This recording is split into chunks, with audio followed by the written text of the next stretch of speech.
We're live. Hey, Howdy. Welcome to Tips from the Bar, October 2nd. second. October. I know it's October already, which I love because the fall season is here. Right? It is, but it's oddly fall. Like I thought we were really heading heavy into fall. Tomorrow it's going to be like mid-80s again. What tomorrow is? Yeah. Which is fortunate. I'm going to be playing golf. So, Well, good. I was concerned when it was going the other way. It was going to be like fall cold day. So, but anyway, we're actually back at one of our home bases, Miss Meads, right here in downtown Valparaiso. And Isaac's happy. Also, he knows it's fall because I'm back caramel apple cider. because caramel apple cider is back. Caramel apple cider. I thought I said it wrong when I just said that. So Oh no, you got it right. got it right. Oh, So love this stuff is amazing. Down here at Misbehaving Meats, I'm talking. You got to come down just to try this. I don't care where you're at in Indiana or the United States. This stuff's it. it's worth the trip. This is worth the trip. Yeah. This is it right here. Come to Valparaiso. Even if you have to get on a plane from the UK, we're just Let's go international. Yeah, I'll shout it out. Yeah, sure. Chicago here is an international airport. You can get in there pretty easy. And it's a little bus trip over here, and you're, Just and a you're little there. more. Yeah, it's that easy. Piece of cake. So, but we're here. We're back tonight. Now we're shifting schedules, so we're here this week. That's right. We'll be off next week, That's the and then important we'll be part. back in 3 weeks. I don't know how we do a 5-month week, but we have one. I'm not sure if we built that in. Maybe we have a bonus 5th week A show. bonus. And we Well, we need maybe Halloween. Yep. We have to have a costume show. We will have So, a costume show. That'll be it. Yeah, that'll go over great. We're on our new system now. This is the new tips from the bar. Right. Kind of where we are more targeted. We have very specific topics that we Right. hit on now that are very directed, so that our tips will be through the roof, yet with the same kind of fun and brew experience that we have before. Yeah. I guess the one thing that we will say about it, I mean, I know we've got a topic we're going to cover. Before we delve into that, though, last week we mentioned our accelerated entrepreneur workshop. That's really coming together. Website's up, tickets are available for that. It's a limited seating engagement. We want That's right. to have higher interactivity. So it's going to be a small room. Yes. But We did not want to have. This isn't like, hey, everybody cut. No, Right. We want the people who are ready to launch their business and really have it targeted so that we can have a very hands-on, experience-intense workshop where Right. we get tangible results. I'm talking, we literally launch your business at this workshop. You get templates and documents and guidance forms. I mean, you'll walk out with a binder of information, a literal binder of information, and your literal next steps of meetings and what you need to do in your business to really feel comfortable that you've launched it the right way. Yeah. And so it'll be a day-long workshop. You're going to come out with, like, as you said, real tangible things. And it's the first in the series. Yes, it is. So this will be a 101 level class. Whether you've had a business before, maybe you're just getting started. You had a phone call with somebody today that they were calling to ask about, how do I get this thing started? Perfect candidate for this, because it's not just about getting it started. It's about how to really get the foundational pieces in place that are more than just getting registered with the state. It's getting I met with a company last week, and there were some things that they did in the startup, and they went with somebody else's tips. Oh, you got to do this to have your S corp be valid, and it was like, no, that's not true. And it's caused some issues that they have to back out now, and time and effort, and they've exposed themselves in a way that they didn't have to. So, this is going to be real helpful, but we're going to have a 201 course. We will. As your business grows, we want to be able to help you understand things to be aware of when you have to take on employees and things of that nature. Yep. And we'll go 301, 401. We're going to have a certification. I mean, we're going We to will. get a funnel certificate if you go through the whole thing. So, Yeah, this program, this whole program and series that we're doing here is really just business owner centric, where it's more than just your business though, too. We hit comprehensive. We know that your business is not just the cash flow running through your bank account, though that's obviously important. No, but there's other parts that impact that in your personal life. Right. What's your exit strategy? What do you have in estate planning? Right. Do you what I get sometimes people in charge to step in if something happens to you. Yep.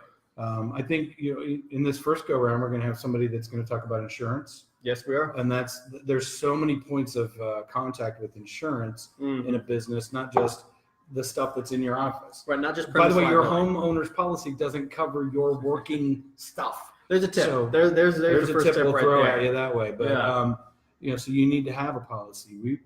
We found out we had a policy that we thought covered something, and then we realized it didn't. It covered if you came into our office and tripped and got hurt, you were covered. But if you came into our office, tripped and got hurt, and decided to steal the printer on the way out, the printer wasn't covered. So even us, we thought we had one type of insurance, and we had to go back and By the way, no one stole our printer. This is and nor did anybody fall and get hurt. No. We were just like literally reviewing the documents. Right. It's that time of year. Because it's that time of year. Policy's coming up. But if you have employees, you have workman's comp you have to know about. And that's not a maybe I'll do it, maybe I won't. Maybe. No, you That's need workman's required. comp if you have employees. And so, if you've got vehicles involved, you're going to have different policy. If you own property, it's going to be different policy. So we're going to have somebody talk about insurance, taxes, books. You gotta consider start from the start, from the drop, right. What's the phrase? Right, get right. Drop of the hat or no, right foot, right. Oh, get off. What's our slogan? Launch your business on the right foot right now. That's what it is. I knew I had right and I knew I had a foot. It's a lot of rights, there's feet involved, but yeah. So that's coming up November the 2nd. You can get information if you visit ccSKlaw.com/AE, Accelerated Entrepreneurial That's Workshop. right. So visit that. There's some links there. You can see the flyer there. You can download a flyer. You can link to Eventbrite to sign in. To actually sign in. That's the best thing about this. We actually have it priced right now, discounted down to $199. All right. How long is that price good for? That is only good until a week prior. Okay. Yep. And then it's going to jump the up discount to the $299. Yep. Right. And then so look, this tip's saving you $100. There we go. Hey, Matt Dooley, who will be a presenter. He checked in tonight. Yeah, he will be. He's going to be there. Oh yeah, he's got some excellent insight into your purpose and what you're doing and your process and your people. And he has. I'm telling you, you got to hear this guy. What are your P's, Matt? I think I may have gotten them. You missed one. Aren't there 4 P's? No, that's the 4 P's of marketing. Where's my printer? People, plan, purpose. Oh, those are the 4 P's of that's a different 4 P's. Oh, I've got the wrong. Yeah, P's. he has his speaking event that is or he has his whole presentation. He walked us through some P's. I'm telling you, he's got those P's down. They were truly inspiring, though. So I don't want this to be on the Not to say it's not just going to be. be a bunch of attorneys, yakking at you all day too. We've got a variety of folks with a variety of backgrounds coming in, and really the folks from SCORE, Barbara is coming in to speak. I mean, so it'll be entertaining. Lunch will be provided. Lunch is provided in that.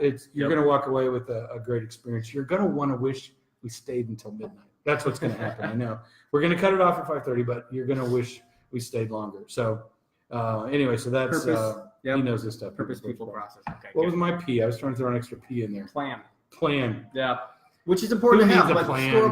No. You might need a plan. No, SCORE will be covering that actually. Right. So will Barbara Kane with Fuse Business Training. Awesome. Yeah, they both hit on the importance of having those kind of aspects in your business. That's right. So anyway, we are just super excited. We could talk all night, but we have other things we want to hit on.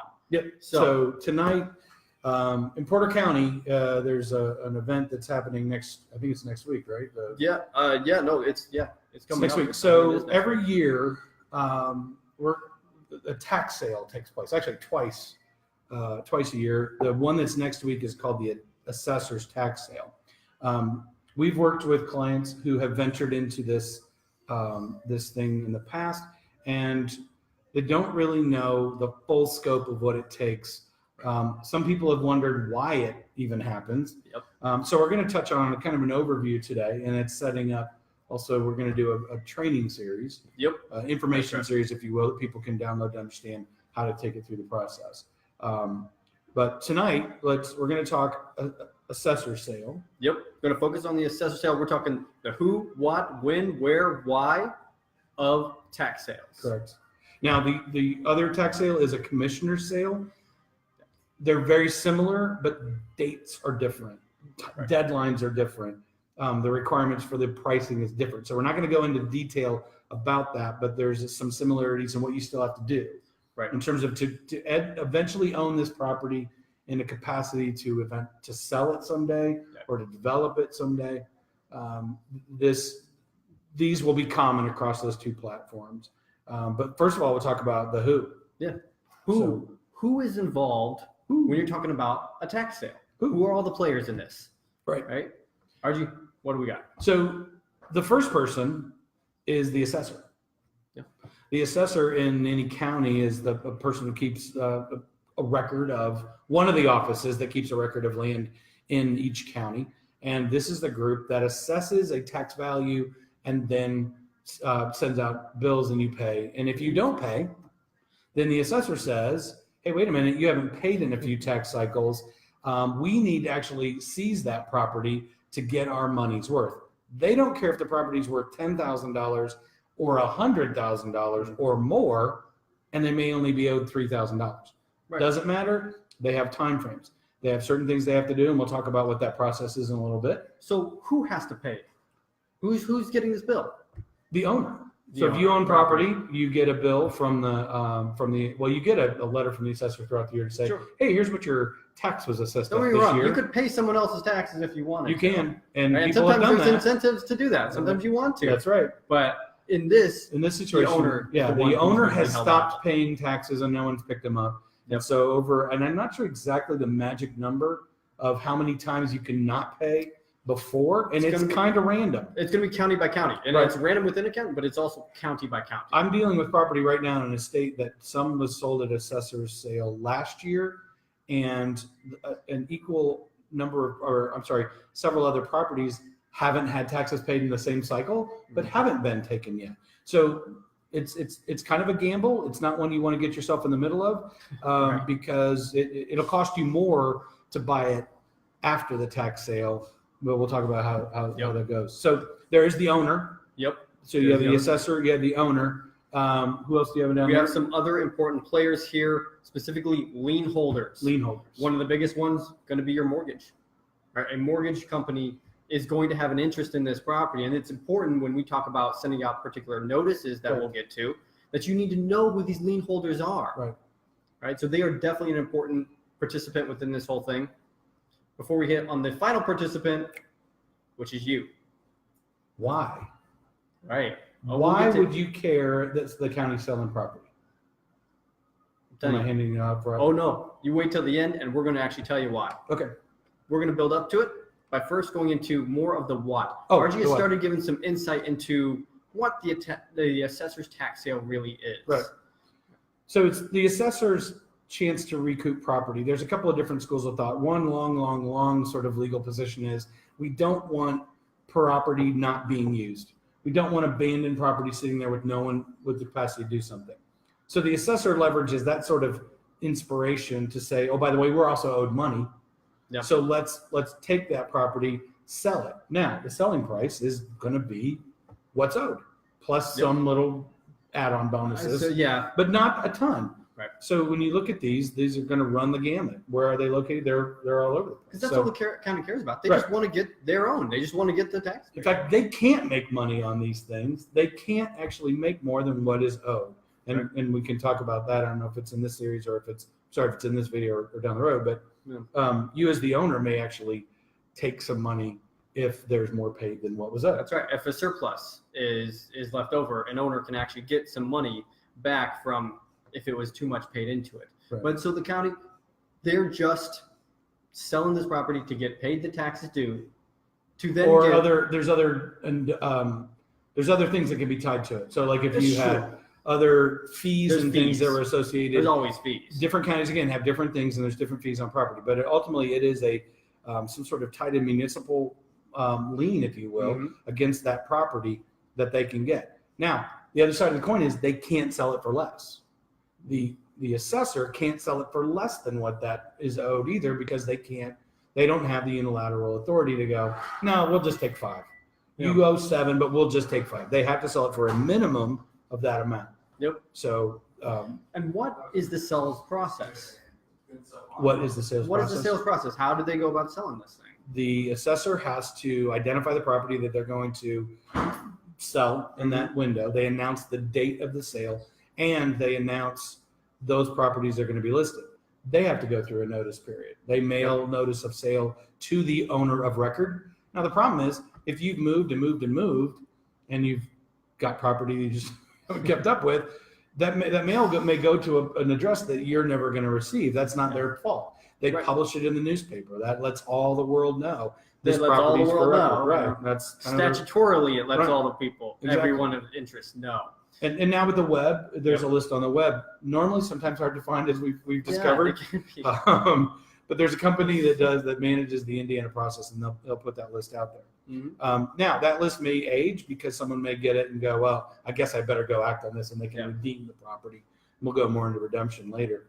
But they go notice, they publish it. There's notice again. I'm sorry, publication again, and then there's the tax sale. Yep.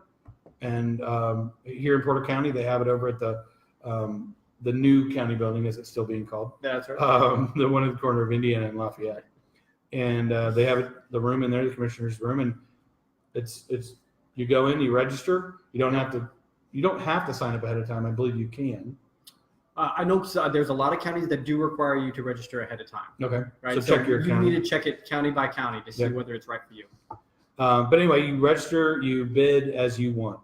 You don't even have to bid, right? You don't have to bid. You can just go and watch. Maybe you're excited about auctions. Yeah, and if this is going to be one of your first times and you plan on doing this as property investment, then you should go just experience it, see what it's like, right? Because you have to know the process. And that's what we're going into now, as well as in the future webinar series, in much greater detail about what you're dealing with here. But it truly is a bid for an auction. Yep.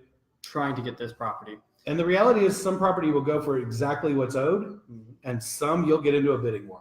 Sometimes you will. This isn't going to be your auction where the guy stands up and talks a mile a minute. This is much more laid back, drawn out, but it happens quick. They're rolling through properties. They're not there to spend a day. Some very sophisticated tax investors who will probably attend that, as well as some of the lien holders. Because the lien holders might want to take over that property too. Not all the time, but sometimes. No, if I've got $100,000 mortgage on it and I can buy it for $7,000, it's like you're making money. Yeah, no, exactly. Because you can still sell the property for what it is. But either way, there may be people interested. There may not be anybody else interested. But that's why you want to look at that list. Yep. Now let's talk about what you get. When you bid successfully at the auction, you get a tax sale certificate. You don't get the deed yet. Nope. Hold on. That takes a little bit more time. A lot bit more time. And we're going to get into that, into the when section of when do you get the tax deed? Well, not yet, but you walk away after the bid with a tax sale certificate. This is a good time to go into the wins, though, and now go into, well, when do I get the actual tax deed? When do I get to own this property as an investor or the person who bid successfully? More than a year later, sadly. Yeah. And people do not understand that. So you get a tax sale certificate from the auditor. And by the way, you have to pay in the immediate. Don't go to the tax sale and go, I'll bring my checkbook later. Because that's not going to work. You're ready to pay. When you got a successful bid, fantastic. Where's the cash? Right. So you're going to get the tax sale certificate. There is a quiet period of 30 days. Right. You can't do anything. FYI, you can't even enter the property. No. Legally. The roof could be falling in. You can't go on the property. Right. Neighbor's cat may go on there and you feel like you want to rescue it. You would be trespassing legally. Now, who's going to bring that against you? I don't know. But, it doesn't mean suddenly you can start cutting the lawn and landscaping and doing stuff. Right. Don't jump into improvements yet. And that doesn't just last 30 days. That lasts the year. So anyway, you have 30 days. There's a quiet period. You get your stuff in order. You start getting things together. Then after 30 days, you can engage an attorney, which of course needs to be self-serving, but we recommend it. Such as CCSK Law. Right. We do this. And then the reason you would engage an attorney is there's notice you now have to provide. Statutory notice. This is required. Otherwise, you do not get this deed. Right. And you have to do it in a window of time. So 30 days are gone. You have to get these notices out within 90 days. Yep. You have to publish in the newspaper. There is a legal ad that has to be put in the newspaper. It has to run 3 times, right, in this situation? Yes. 3 times, a week apart. It's that legal notices section in the newspaper if you read the newspaper. Some of them are online, some of them aren't. But anyway, you have to put notice in the paper. You have to mail to the owners. You have to mail to people who may have an interest in the property. Persons of interest. And that right there is a task within itself. because there has been a lot of statutory discussion about what that statute actually means, Right. person of interest. Right. You know, and there's some people who get these notifications saying, wait, what? Right. Wait, what's going on? And they have no idea. And so it's important that you know who the person of interest are. Otherwise, you can lose your claim to this tax deed. Right.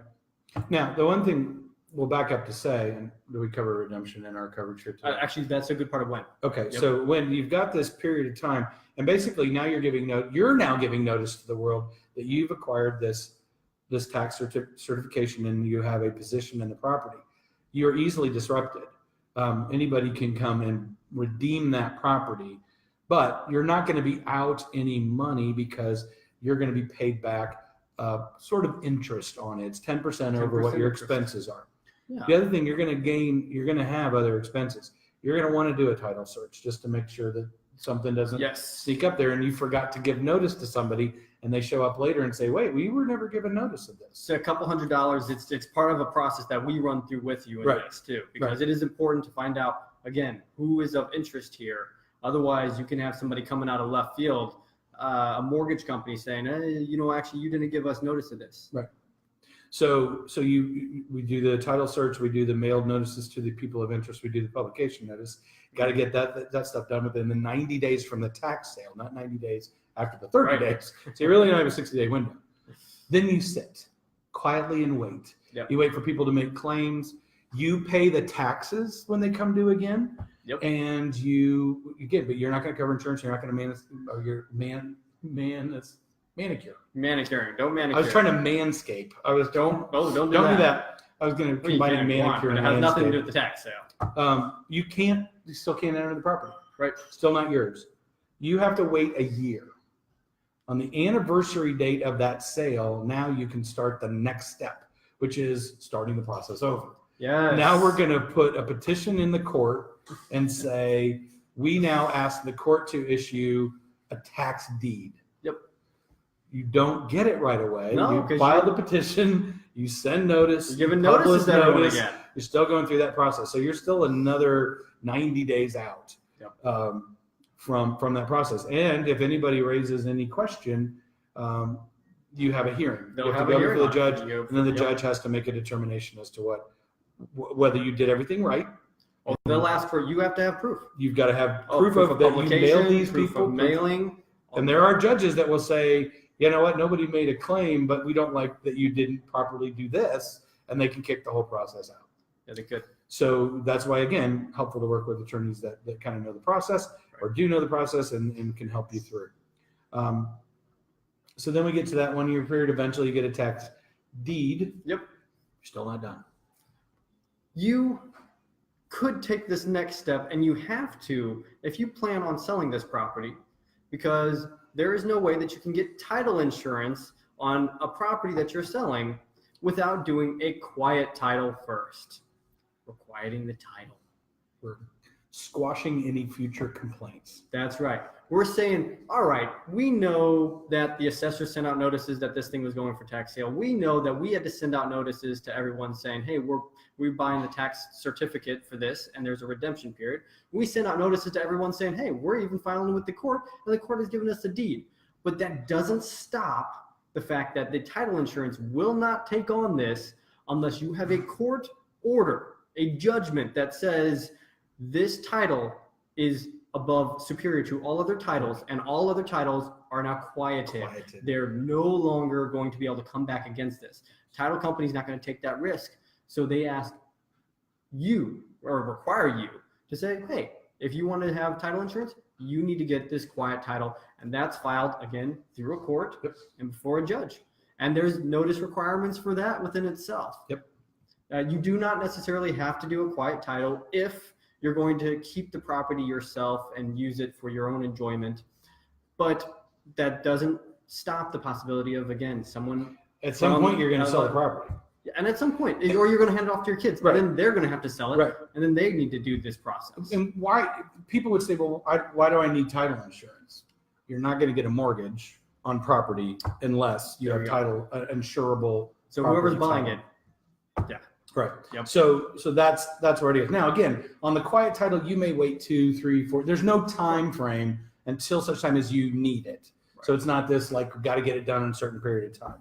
But while you're in that chain, you might as well get it done. You might as well get it done because actually the notice that whole notices that you've been sending out, it would be helpful to take care of it within the same momentum, right? Because you are going to be serving a lot of the same people that you did with these prior notices, right, that you are going to be within the quiet title. Redemption. Can I touch on redemption real quick? I think redemption is a great point to hit on right now. So redemption's one of these crazy legal terms that basically means that any person can come in and redeem the property. And again, it's in that 1 year window of time that they need to do it. Mm-hmm. You won't be out anything, but it's important to remember if you've put money out, you have to claim it and file that claim so that you protect what you've spent. You're going to spend money on the title search. You're going to spend money on attorney's fees. You're going to spend money on the property. And on the mailings. On the mailings. Those can be, as Isaac said, hundreds of dollars in notice mailings because of the number of liens and interest against the property. So you will get all that back plus 10% in most of those. I think there's another one where it may bump up a little bit, but just know you're going to at least cover your costs. And that redemption period ends in 1 year. Mm-hmm. Someone could come to the hearing and claim that they wanted to try to redeem, but that's a wrong argument at that point. Right. They have to hire an attorney and they have to make a case for why they should not allow the deed to be issued. So anyway, but it's important to know that any time in that window, someone could come in. It could be the day before the 1 year anniversary, pay so they have to go and figure out what to do. Yeah. And then you would get your money back plus 10%. So that's what redemption is. It's kind of a weird right, term in this application. It's basically someone protecting their interest that they have. Which flows perfectly into why would somebody do this? Right. Right. We've built all this up to say, why would somebody invest into tax sales or decide to purchase a property at tax sale? Right. Right. There's a couple different instances where this is extremely helpful of a process. The first one that we want to hit on is what we call a strategic purpose. Right. Yeah. Artie, did you want to hit on the strategic purpose and talk about what's important here, and why I reference Artie, because this can actually be helpful for sometimes in people when they're creating their plans.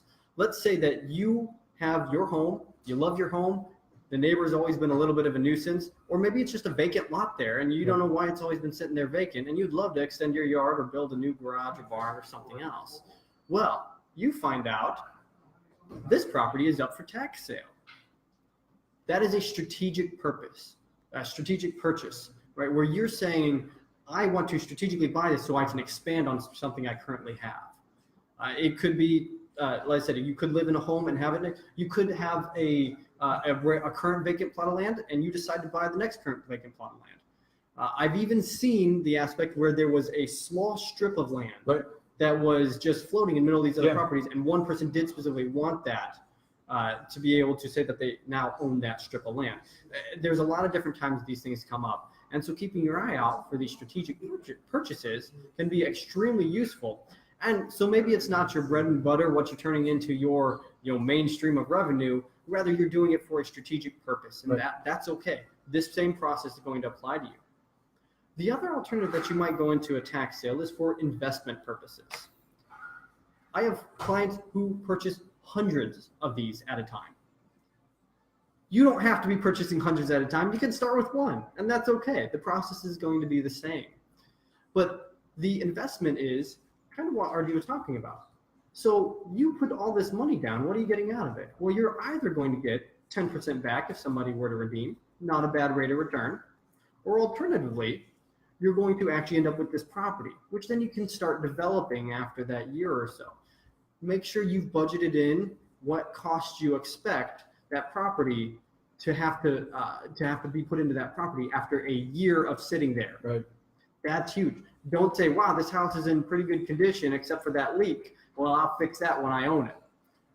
Because that leak's going to get much worse over the year, and there's nothing you can do to fix that early on.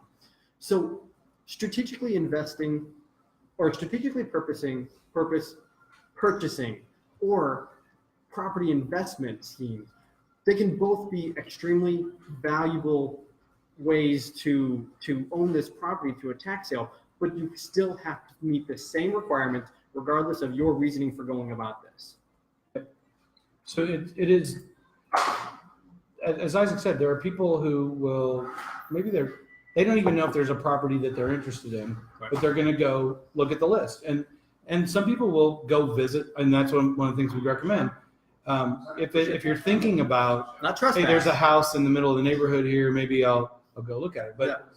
But it's the house that I was talking about that got sold last year was a commercial property downtown in a small little town, and the estate just didn't have the money to cover it. They hadn't paid taxes in a couple of years. It came up for sale last year.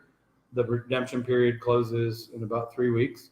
But the people who bought it, they couldn't get into it. They could drive around it. They could look behind it. They could look at the other things around it. You want to be aware of not just that property, but the other. My other client bought like you were talking about, the adjacent property. It's funny when we were in law school, you sit in property class and you think, who's going to ever abandon property? I mean, property is important, people. Yeah, there's only so much property. of it. And so, but through either people dying and it getting handed off and nobody knowing it exists, or people moving away and it just wasn't worth it. This property up in Chesterton, I mean, this house was abandoned. It's been abandoned for years, and finally the county closed on it, and they bought it, and it was a strategic purchase. A, to protect the value of their property, and B, expand the value of their lot. I've actually recommended to a client to let a property go to tax sale. They inherited it. They didn't even know they owned this. The property taxes have built up so much, it wasn't worth the value of even purchasing this vacant lot, which had all these property taxes built up. But however, the neighbor to that property was actually selling their home, and so buying this on tax sale and then combining it with their home increased the value of their home. So there's a lot of times it makes sense, and sometimes where people very purposefully let something go to tax sale because the cost for them, it's not worth the value, because they don't want the vacant property anyway. They're like, what am I going to do with it? I'm not going to develop it. I don't need it. Yeah. Right. I can't. It's not in really good position to sell it. Mm-hmm. However, the home buyer who was living right next door, clearly it was of value to them. Right. And they've had to sit there for a year, and it's funny because they'll call, can we do it? You can't really legally. You can't go. You can cut the grass. Right. You can't deal with, like, say, somebody dumping trash on it. I mean, it's a painful year, I guess, as you sit and watch this go through. Mm-hmm. But people don't know that. Yeah. And so it's one of the reasons why we want to talk about this. It's one of the reasons we do the video series, and we're at the why, so we cover that. So yeah. So I think those are the who, what, when, where, and why of tax sales. There's a lot more detail to this, and we wanted to provide a resource for people to be able to learn more. We're doing a video series. We'll get it up here in the next week or so. The Porter County tax sales coming up. LaPorte's coming up. Lake already had theirs, but they're going on all around our state. But this time of year, if you missed this year, or maybe you're not ready to jump in with both feet, we invite you to watch the video series, figure out how the Porter County sale goes. You want to give them a little overview on the video series and how that will be of help for them? Most certainly. Step one, the thing that we're going to do is we're actually going to release a 10-point checklist that helps give you some insight into the overview of what we're talking about here. This is the checklist of what you need to hit on, and we want you to use that while you're going through our video series. Right? We begin with this overview, just talking about giving you an overview of, is this right for you?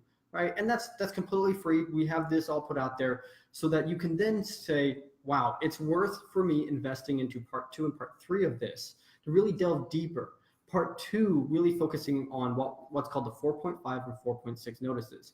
Those are the notices we discussed earlier today that talk about sending out within the time periods saying, hey, we're buying this property or we're buying the tax sale certificate on this property. And then the 4.6 saying, and now we're going to redeem the tax deed. And so we will go into in-depth of what's required within those and what you want to have to be able to get this property and not have a judge yell at you. Right. The part 3 goes into then quiet title, saying, okay, now that you have the tax deed, what do you do with it? Right. And going into the process of getting quiet title through the court and what's required there. So we're going to go in depth in those 2 videos to teach you about how to either strategically purchase or invest in property through tax sales. And why this is important. So I had a client call me last year, and we're going through this property in Chesterton. I had a client stop in and try to talk about this in January of this year, which was 2 days after the 90-day window, and they didn't know that there was going to be additional costs. They bought the property that they had found, and they didn't. It wasn't a super well thought out plan, but they bought the property, and they said, "Great, we own property now." And when I started to explain to them, well, you don't really. By the way, even if you don't hire me, you're going to have to go through a process where title search, filing fees, notice, all that stuff that you're going to have to go through to actually gain possession of the property is going to cost you, in this case, almost as much as what they paid for the property. Yeah. And in fact, probably more if they were to bring an attorney on board with it. Not that we're overly